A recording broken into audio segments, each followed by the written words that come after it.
السلام علیکم دوستو، آج پھر حاضر ہوا ہوں ایک اور کہانی کے ساتھ۔ مگر اس سے پہلے اگر آپ نے ہمارے چینل کو سبسکرائب نہیں کیا تو ہمارے چینل کو سبسکرائب کریں، ہماری ویڈیوز کو لائک اور شیئر کریں، نوٹیفیکیشن کے لیے بیل آئیکن کو دبا دیں تاکہ آنے والی ویڈیوز کی نوٹیفیکیشن آپ کو بآسانی ملتی رہے۔ چلتے ہیں آج کی کہانی کی طرف۔ ایک شرابی کے ہاں ہر وقت شراب کا دور رہتا تھا۔ ایک مرتبہ اس کے دوست احباب جمع تھے، شراب تیار تھی۔ اس نے اپنے غلام کو 4 درہم دیے کہ شراب پینے سے پہلے دوستوں کو کھلانے کے لیے کچھ پھل خرید کر لائے۔ وہ غلام بازار جا رہا تھا کہ راستے میں حضرت منصور بن عمار بصری رحمت اللہ علیہ کی مجلس پر گزر ہوا۔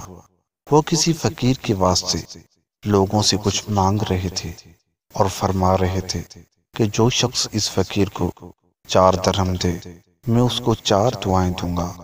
اس غلام نے وہ 4 درہم اس فقیر کو دے دیے۔ حضرت منصور رحمت اللہ علیہ نے فرمایا، بتا کیا دعائیں چاہتا ہے؟ غلام نے کہا، میرا ایک آقا ہے، میں اس سے خلاصی چاہتا ہوں۔ حضرت منصور رحمت اللہ علیہ نے دعا فرمائی اور پوچھا، دوسری دعا کیا چاہتا ہے؟ غلام نے کہا، مجھے ان درہموں کا بدل مل جائے۔ حضرت منصور رحمت اللہ علیہ نے اس کی بھی دعا کی، پھر پوچھا، تیسری دعا کیا ہے؟ غلام نے کہا، حق تعالی شانہ میرے سردار کو توبہ کی توفیق دے اور اس کی دعا قبول کرے۔ آپ رحمت اللہ علیہ نے اس کی بھی دعا کی، پھر پوچھا، چوتھی دعا کیا ہے؟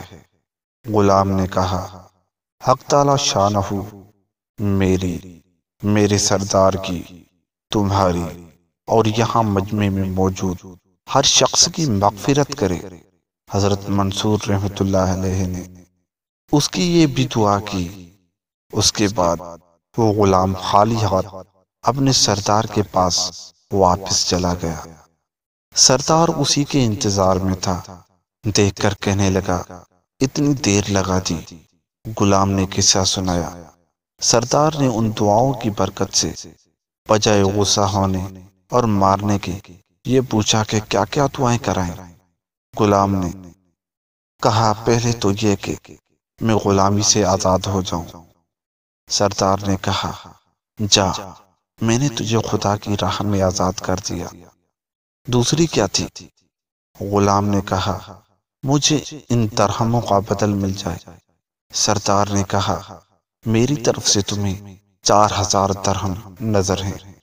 تیسری کیا تھی؟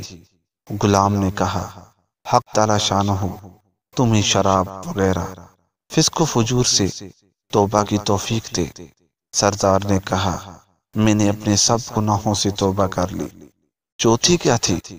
غلام نے کہا، حق تعالی شانہ میری، آپ کی، ان بزرگ کی اور سارے مجمع کی مغفرت فرما۔ سردار نے کہا، یہ میرے اختیار میں نہیں ہے۔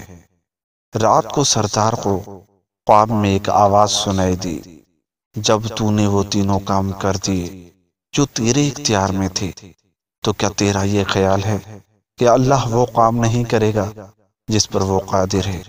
اللہ نے تیری، اس غلام کی، منصور کی اور اس سارے مجمع کی مغفرت کر دی ہے۔ دوستو، اس سے پتہ چلا کہ فقیروں درویشوں کی خدمت کرنے سے خدا برتر راضی ہوتا ہے، اور ہمارے اس عمل کی وجہ سے ہمارے ساتھ ساتھ ہم جن کے لیے دعائیں کرتے ہیں ان کو بھی بخش دیتا ہے۔ اس لیے دوستو، اللہ آپ کو ہمیشہ خوش رہے۔ آپ میرے بارے میں بھی دعا کریں، پتہ نہیں کس کی دعا کس کی منتظر ہو۔ ملتے ہیں کسی اور ویڈیو کے ساتھ، تب تک کے لیے خدا حافظ۔